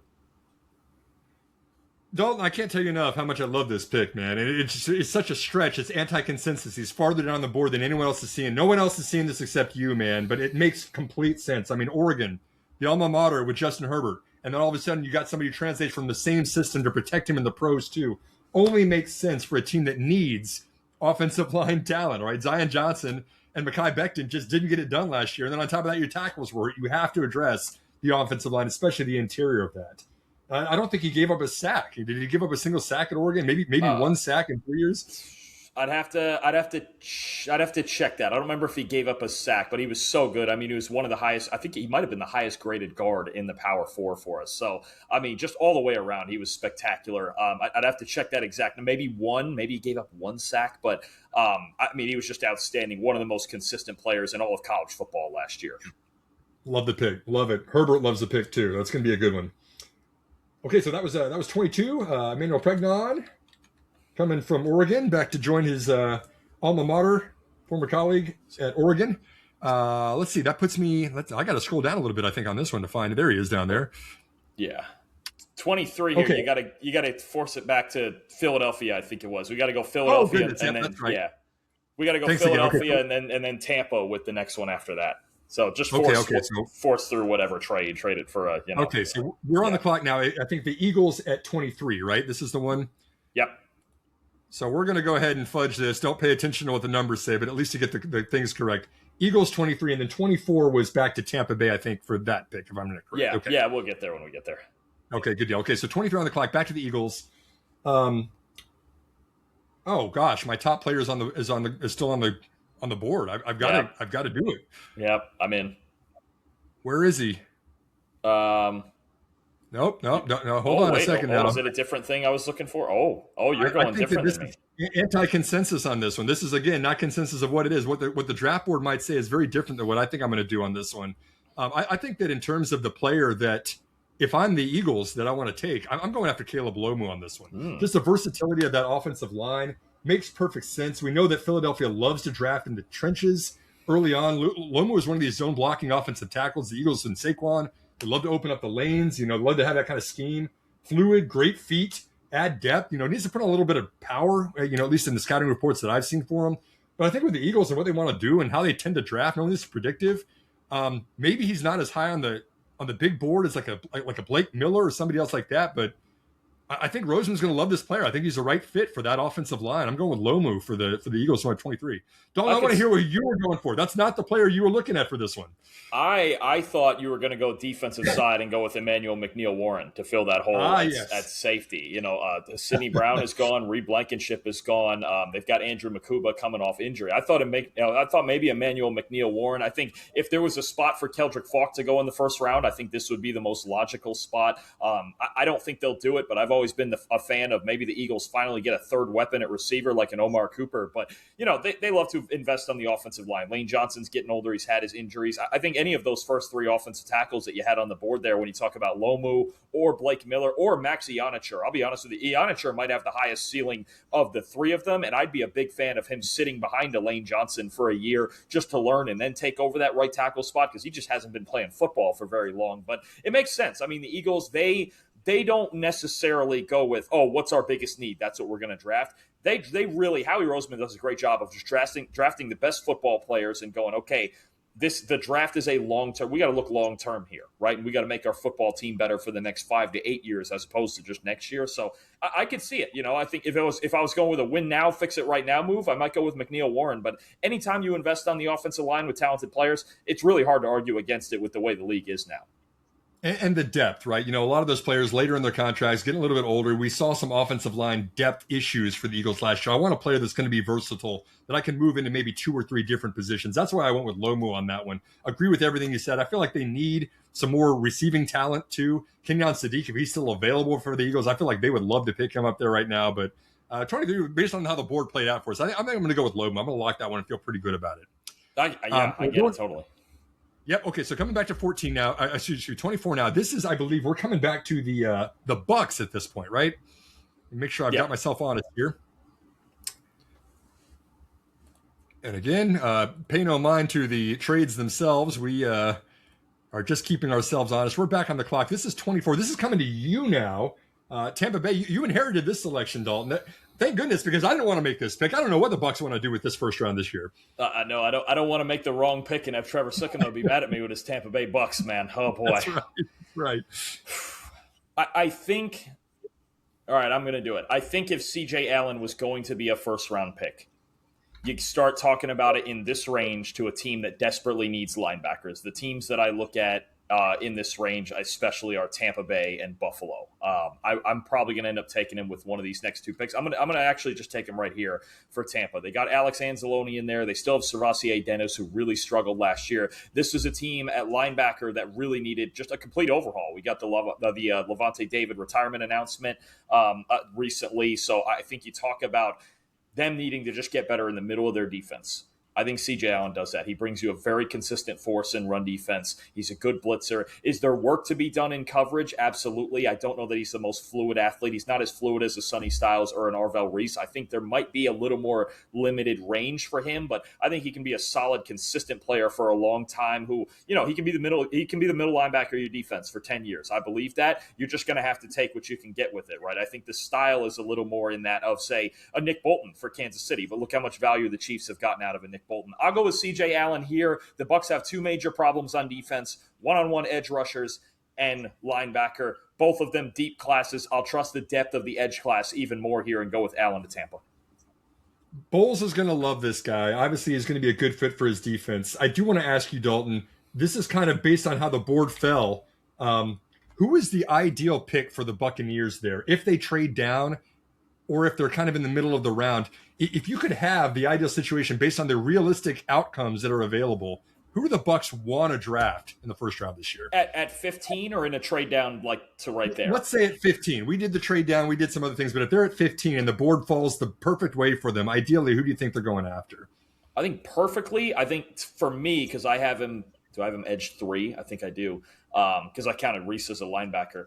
If they traded down to a spot like 24 and Akeem Mesidor got that far – I think that'd be an extremely good outcome. I could give some thought to, say, a Cassius Howell who's there on the board, a TJ Parker also. Howell, I worry more about the length than I do with Ruben Bain, so I don't know that he's going to be a first-round pick. And TJ Parker, if you're looking for just solid, I mean, in the same way kind of I talked about Allen, I think this guy's going to be a long-time solid starter. TJ Parker is kind of the edge version of that. So I think the ideal pick is if they got Mesidor, despite the age and all that, and what Todd Bowles is going to try to accomplish, because I think there's a spot here where Todd Bowles I think he's going to go into the season on the hot seat. I think they're going to be expected to go in and find a way, even without Mike Evans and Levante David and those guys. I think it's going to be an expectation to try to make the postseason and win this division. But I think Mesidor would be number 1 for me. And then beyond that, I think you are picking from C.J. Allen, T.J. Parker, maybe they like Jacob Rodriguez enough to do it in the first round. I'm not sure on that one, but I could see the case. I would love him in the second round of them as well. But edge and linebacker, you're looking for as good of players as possible in Tampa there. And I just think that 15, it's really, to me, it's the way most mocks that I've done have shaken out for them. It's kind of unfortunate that they're picking 15 and not, say, 10 or 11 or even later, because you're right, the trade down there I think was the best scenario, but this is solid too, to get CJ Allen and then dig in maybe in round 2 to a deep edge class. I wouldn't have a ton of issue with that. I am intrigued too with the Cassius Howell fit with the Bucs. I feel like he is a player that fits the scheme that probably isn't going to work out that well in the pros. Just like you said, he doesn't have the length, he's not a big, people mover. He's going to get muscled around out there. But I feel like the scheme with Bulls, he would fit really well. But it's too soon to draft him at 15 and probably too soon in the middle of the first or the bottom of the first to draft that one.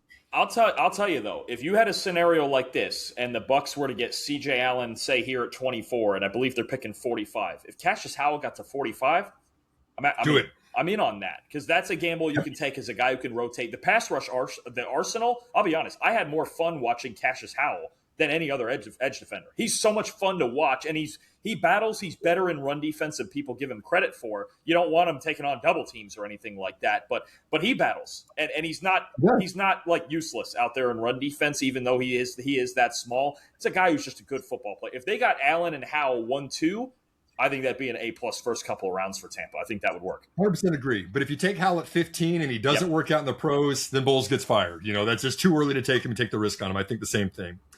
I'm back on the clock. I'm at 25 now on the Bears. I think this is probably a no-brainer for me. I've got to figure out where he is down on the board here. I'm taking Peter Woods out of Clemson. I wanted to take Caden McDonald, who would be the natural the natural fit for this. You grabbed him from me there, so I've got to improvise and do what I've got here. But the Bears gave up 5 yards a carry to their opponents last year. You've got to have a better defensive line presence. I think this is the natural fit. Caleb Banks is so intriguing, man. I want to take that player, but I'm so nervous about that foot injury that he had in the combine. He's just a big guy. I think he's going to re-aggravate that injury a lot more times. I don't think he's a first-round pick anymore. I think I'm going to play it safe here and go with Peter Woods instead. I'd love to hear your thoughts on that one too, Dalton. Yeah. I think the 3 thoughts for me here would be either of the 2 Clemson defensive linemen, Woods or T.J. Parker. Really love them both. And Peter Woods, I think when you talk about the best pure 3 technique in this class, a guy who can make an impact with this athleticism in the run game. And I think there's untapped pass rush potential in there. Clemson, so many teams played them with those guys on the D-line, and they just got rid of the football so quickly. Like, they just got rid of the ball before they could really make an impact. So only 14 pressures for Peter Woods this past year, but I think a lot of that was part of game planning, right? And even if he's never an elite pass rusher, what he can do for you in the run game as well. The Bears they need more talent on the defensive line. So Woods or Parker would have made sense, or another team there where Emmanuel McNeil-Warren would have been a consideration. They do have a hole at safety right now. Absolutely. You're back at number 26 with the Bills. I am going to go. I know so many people go receiver here. And to be honest with you, this the way the board falls so often for me, I would not be shocked at all if the Bills trade down either. They don't have a second-round pick. They got DJ Moore. They don't have another pick until it's like 92 or somewhere in that range. I forget. But it's a long way before they have another pick. With as much defensive depth as in this class and as much defensive help as they still need, my honest preference here would be to trade out of the first round, let somebody come get Ty Simpson or what have you. We're not going to do it. I'll take a player here for the sake of not getting, and then we still get our Bills fans who are watching and we get them a pick. So give me the top guy on the board right there. Give me Emmanuel McNeil-Warren. I think when you look at where the Bills are at and what Jim Leonard's going to want to do with this defense, he loves building his defenses from the back end forward. He's a safety. He was great safety for the Baltimore Ravens, New York Jets under Rex Ryan back in the day.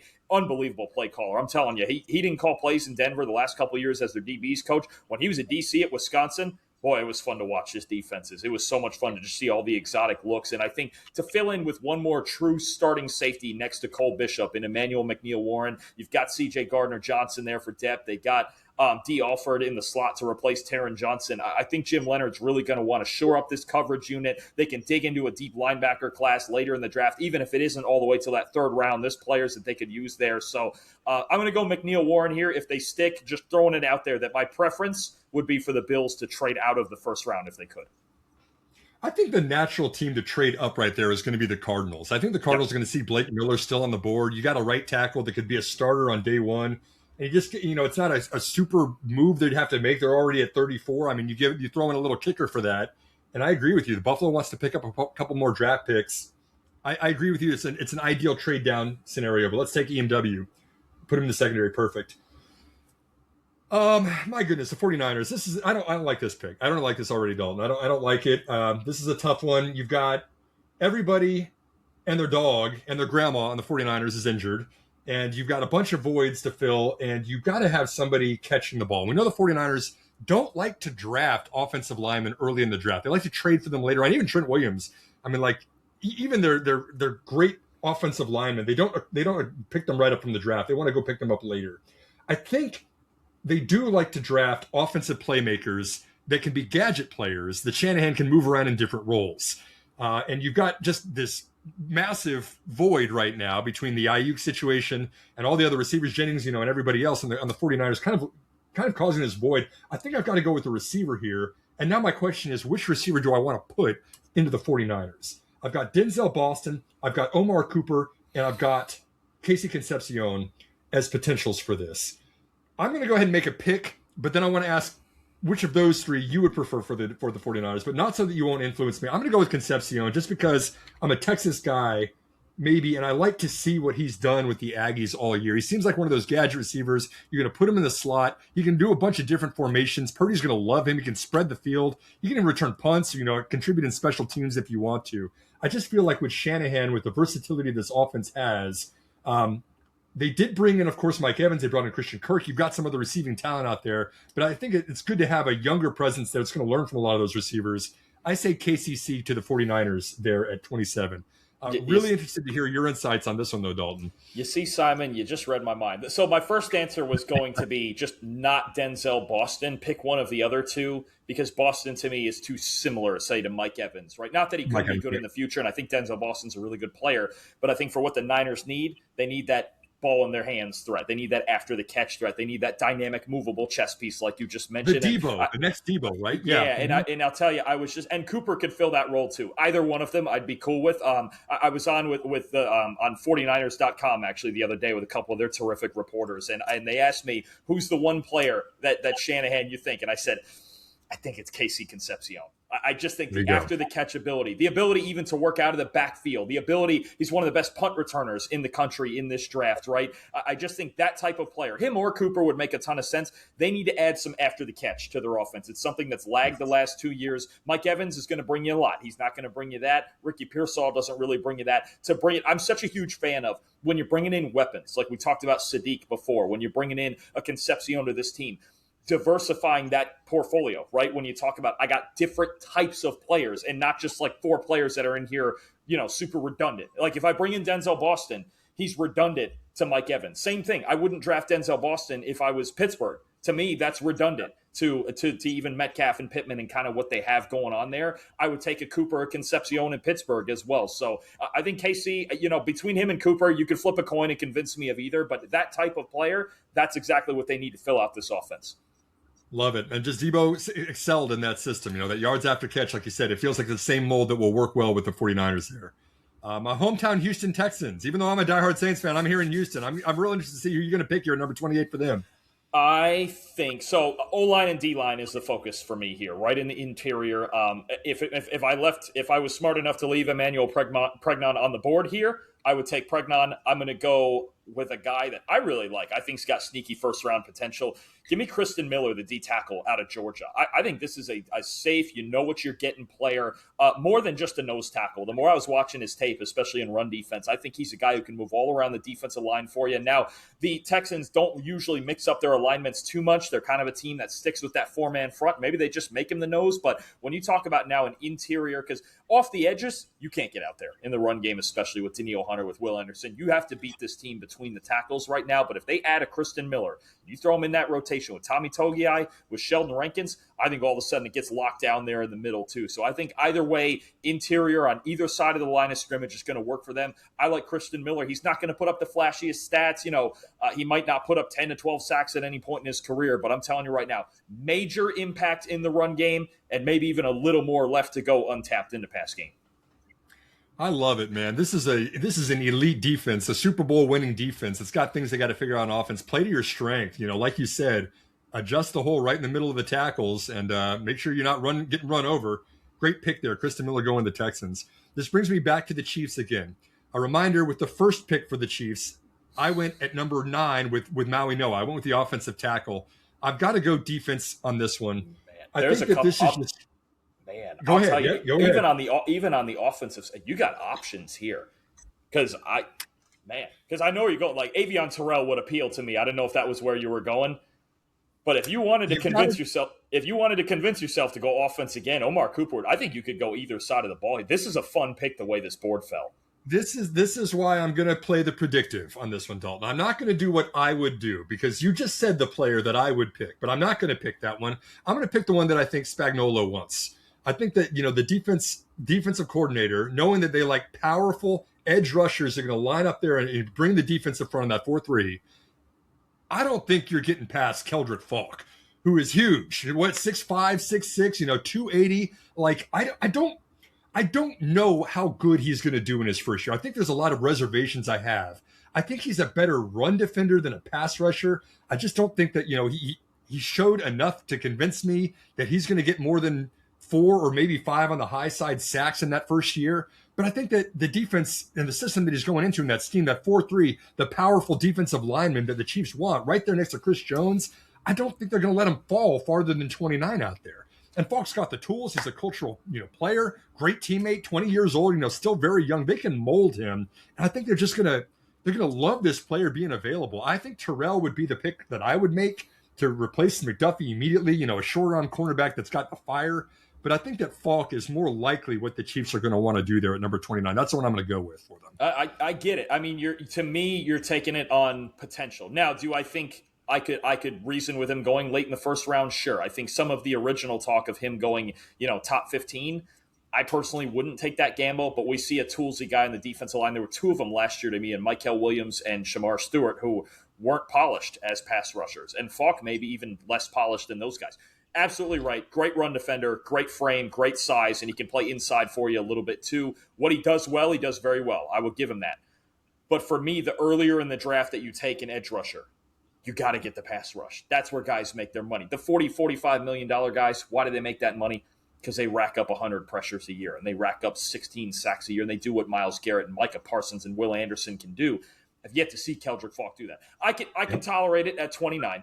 I get it. If you really have to have a plan how to coach that out of this guy and just go, how can we teach him to rush the passer? Even if, say, he gets 8 to 10 sacks a year, the run defense is there. It's right there, and he could be, at his ceiling, he could be like a Greg Rousseau type of player for you, right? Where Rousseau is arguably the best run-defending edge in the league. If you got him to that, outstanding. But it's going to take some development. You're taking a little bit of a gamble there. So I think all those players make sense for the Chiefs there. And if they're just trying to get bigger and better up front with potential for the long term, I get the idea for sure. Dalton, you've got some wide receivers on the board here too, right? Omar Cooper is still out there. You got Denzel Boston out there, a couple other players too.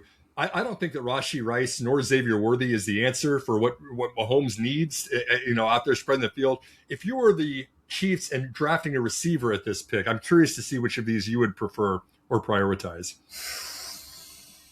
I have Boston as wide receiver 4, so just based on my board, I might do that, especially for Kansas City, who just doesn't have any size in that room. They have no size, right? There's a lot of smaller, undersized, faster guys. I think Cooper would be a bit redundant, although I like him, and I do. It's funny, we might not get Cooper into this first round, and he's been going first round, even top 20 in some drafts, just about every mock that I see, but you never know, right? For the Chiefs, I'd probably go Boston. If I was going receiver here for the Dolphins, boy, I could take my pick. And also, man, I do like me some Avion Terrell. What did you go with the first pick? Was it it was Ioane? I took Vega. Yep, I took Vega Ioane. Number 11. Man, this is the fun part about the Dolphins having all 7 of those picks, and we're only doing 2 of them. Yep. It's kind of that, which position do I trust the depth more? Man, oh man, that's hard. Because this team needs a receiver in the worst way, but they need corner in the worst way too. Man, heads or tails? I'll go tails.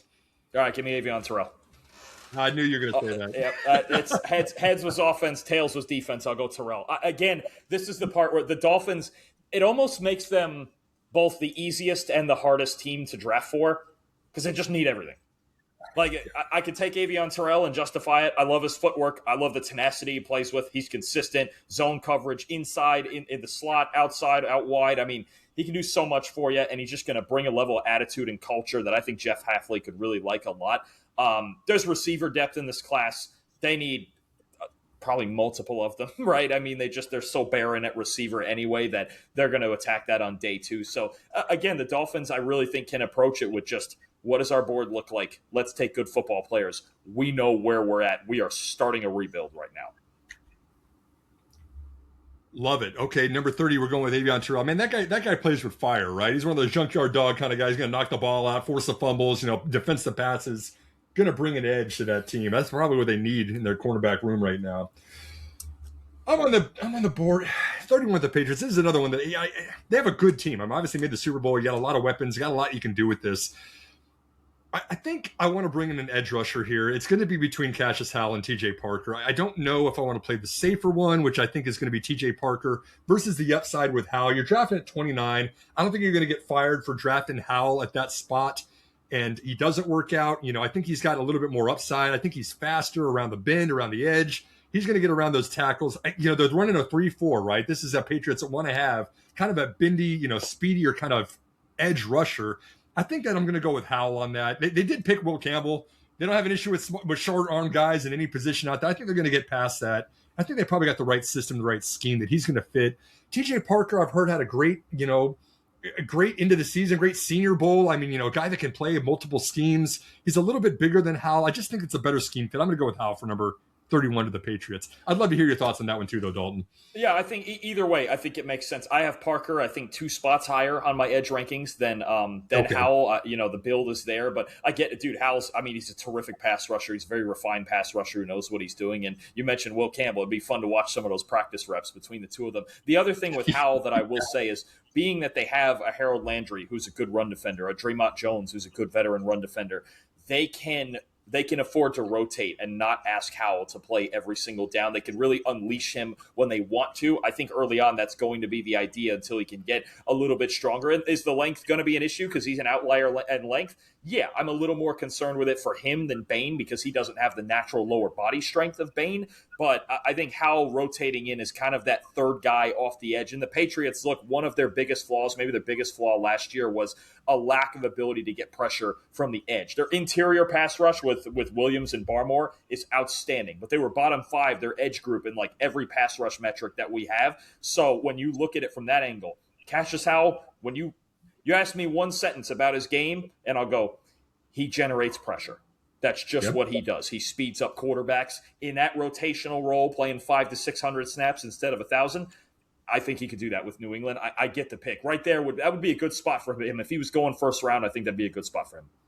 Third down presence. Put some heat on the quarterback when it's 3rd and 8 out there. Makes sense. Okay, and then close this out. Dalton, you got the last pick of the round, man. You got the Super Bowl champs, Seahawks at 32. What are we doing here? It's just fun. The Seahawks don't have a ton of flaws. Are you going to trade down? They always like to trade down that into the round pick, right? I guess you could dump that. Yeah. Certainly could. I mean, this is another spot. If Emmanuel Pregnon were to fall here, I would take him and make him the starting right guard. I think corner makes a lot of sense. There's a lot of borderline first-round corners. I think Brandon Cisse is really athletic. He's solid. I love D'Angelo Ponce. It's another guy. I know outlier size. He's so small, but supposedly ran a 4.31 yesterday at his pro day with his level of technique. I mean, that's you want junkyard dog. It's D'Angelo Ponce, man. I'm telling you. I still don't know that he would go first round just with the lack of size, but man, he's going to be in consideration. One thing that I've been thinking about is filling out the edge with Boye Mafe gone to Cincinnati. And a player that I've taken a lot here is actually Zion Young out of Missouri. But being that I have TJ Parker 1 spot ahead of Young in my edge rankings, and he's still on the board, I'm going to go TJ Parker from Clemson. He's a rock-solid run defender. He's very, very consistent. You get the one thing I love with TJ Parker, you get the same guy week in and week out. This guy never has a horrible game. He might not always have those big takeover Myles Garrett games, but I think that's a very solid B to B plus starter for a long time. And you add that into that rotation with DeMarcus Lawrence and then some of the other pass rushers that they have. I think filling out that edge room with especially a really good run defender like Parker or like a Zion Young to me would make a lot of sense. Like this is a team that to me would not take Cassius Howell, even if they have an edge need, because they like those bigger bodied, set the edge type of guys that can really funnel everything back in. Parker is a lot like that. I like him as a solid starter for a long time. Maybe not the highest ceiling of some of these other edge rushers, but I like the high floor factor, and I think he can be a really solid 3-down player for you for a long time. I love that pick, and I love the edge addressing it. The thing that I wanted to talk a little bit while I've got you here is the Seahawks have reportedly made several calls to the Vegas Raiders trying to get Max Crosby for several seasons now. They keep trying to get him and bring him onto the roster. They keep hanging up the phone and saying no. We saw, at least for a little while there, the Ravens were willing to make the deal and make the pot sweet enough to get the Raiders to loosen up. Do you think there's any chance that the Seahawks are going to get Crosby in a trade this year, or is that just going to be on the rumor mill and a pipe dream that never actually comes to fruition out there? I don't think so. I think at this point, with everything we've seen and heard, even from Crosby himself, I think, first of all, I don't think Crosby's going anywhere at this point. And for the price or something close to the price that the Raiders would want, I don't think number 32, I don't know that Seattle would offer 2 first-round picks. I think John Schneider is going to be more content to just keep building it the way he's been building it the last couple of years. So I don't think he's given up 2 first-round picks. I don't know at this point with the physical concerns that the Raiders are getting 2 first-round picks like they would have out of Baltimore or maybe even the Bears. I don't think Crosby's going anywhere, not just Seattle for that matter. Love it, love it. Well, there's the first 32 picks that we have in the first round. Dalton Wasserman and myself. We got some good ones in there, Dalton. Was there anything that surprised you in this mock? You do a lot of mock drafts. You do a lot of analysis. Was there anything specific about this one that falls outside of the consensus of what you typically see out there? I think the first name that sticks out that's not there is Omar Cooper. There's been so much first-round buzz on him, but I could see him. I have him as more of a borderline first, second-round type guy. You could swap out, again, Concepcion with Cooper there. Very curious to see what Jermod McCoy's pro day workout does for his stock. A lot of the rest of these, and we'll probably see more trades. There's a good number of them that have been pretty consistent with what I've been seeing in the range. Because, I mean, again, every team's got 2 or 3 options, if not more than that, with what they could go with. And sometimes you just love a player, right? There's always a couple of surprise picks. So still would not shock me at all to see Omar Cooper in this mix replacing somebody. Caleb Banks, you know what? We talked about it. I'm with you. I would be more cautious on it. But you know what? Some teams draft potential, just like you kind of did with Falk there in Kansas City. Could be Caleb Banks too. So, I think the way the top 10 shakes out within the top 10 is kind of its own separate thing. And then as far as predictability, 11 onward, anybody's guess, man. I think it's going to be a wild ride of a first round of a draft, especially the second half of it that night. I am really looking forward to seeing where the tackles play out. I think there's kind of a consensus that Maui Noah is going to go first off the board, probably somewhere in the top 10 out there, depending on how it falls. But then where is Fano going to go? Where is Lomu going to go? Where's Proctor going to go? Where's Freeling going to go? Some have him going as early as 6 to the Browns. Others say it's not going to be till the late part of the first round. I'm going to see where the tackles go. That'll be interesting. And then Jordan Tyson. I mean, like, such a talent that everyone's going to be like, I don't know about the injury risk, but what a playmaker that could be an immediate impact maker for a team out there. I'm going to be keeping an eye on both of those when it comes draft day here. Dalton, once again, my friend, this was so much fun for me. I have been a fan of following your content for a very, very long time, and so I could not hesitate on the chance to get you here on the live stream and do a mock draft with you. I really enjoyed this, my friend. Thank you for all the content over the years. Literally looking forward to seeing what your next chapter looks like here out there, man. But thank you for all of this, and thanks for being with me here on this live stream this morning as we do the first round mock. Absolutely, Simon, man. Appreciate you having me on. These exercises are always fun just to go over the million different scenarios that we could see. And this was another new one, right? That, we just add in a trade here and there and add in some different players here and there just to think about and be prepared for all of that. So 3 weeks away from the draft, it's a lot of fun. And you and everybody else, I just appreciate everybody reaching out and supporting not only me, but everybody that I worked with, man. I worked with the best team of people over there at PFF, some of them on camera and so many of them off camera, both on, the data collection side and grading. I've done the grades and stuff myself too, so I know how that entire process works from back to front. So it was obviously a lot of fun there, and it's always a lot of fun to come on and do these exercises. And as far as future content for right now, the college channel is sticking with us with myself and Max Chadwick. Go check it out on YouTube, the Preferred Walk-On College Football Show. I believe tomorrow we are doing our top 10 cornerback rankings, both of us me and Max in this draft. So tune into that. Tune in for all the great college content. When we get out of the draft, then we really start hyping up the 2026 college football season. So that's going to be a lot of fun. But again, Simon, just appreciate you reaching out and having me on, man. I cannot say enough how much I've enjoyed Dalton's content and his insights, and they are deep, man. Third and fourth and fifth layer deep. This is the guy that's got the insights that you want to pay attention to what he's saying. Follow Dalton and all the great content that he's putting out there. So I appreciate everybody for tuning in this morning. Again, 3 weeks till it's April 23rd, and we're going to be live with the actual NFL draft there in Pittsburgh. Stay tuned to see who your team's going to be picking. Appreciate you tuning in this morning. Have a great week and have a great weekend. We'll see you next time.